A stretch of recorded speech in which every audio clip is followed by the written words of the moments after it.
Ти си Бойко, давай! Места ще има за всички! На лондонските гробища, давай! Давай! Концесии, кредити, давай! Чуми, муми, шапове там, давай, изби ги и чегъркай ги от всякъде. От всякъде да ги чегъркаш.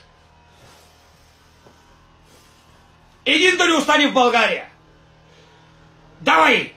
Токове, води, газ, мас, давай! Нагоре цените! Хляба скача, тока скача, няма значение, давай мачкай, ти ще плащат. Ко стана с тия самолети, тия новите F-16, тия от старото поколение, от пантелей където са? Купихте ли ги? 2 милиарда, да плащат! Още ги да плащат! Тяхната мамица мръсна, това не е народ, бе, давай, бе! Давай, бе! Турско робство имало, няма тук турско робство, бе! Цветан Цветанов каза. Имало е турски представители тук, нямало е рязане на сделки, нямало е колени, нямало е бесене. Давай, мачки, затрива историята всичко. Тия паметници там на Васил Левски, Христо Ботев, всички да ги махнеш, да знаеш. И от комунизма не са останали тия българска армия там, тия, че са освобождали руснаците, да ги махнеш и тях.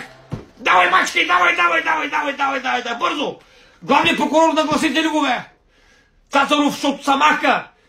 Да нагласите ваш човек там, виж с Певски, чуйте са там. С Ахмед Доган, съберте са. Да нагласите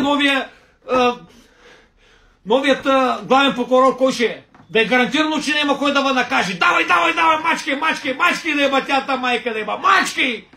Народ ли е това? Това е една сган, не трябва да живее, бе. Човек, дет не си защитава българските национални интереси, истории и тъй, и не заслужава да живее. Давай, мачки! Ко стана там от Германия, от Испания, зели да приемаш тия иммигранти, тия терористи. Зели да ги мачкаш, да ги приемаш там. Концлагерите направили ги в България. Давай, мачкай. Мачкай, нищо не става от този народ, давай.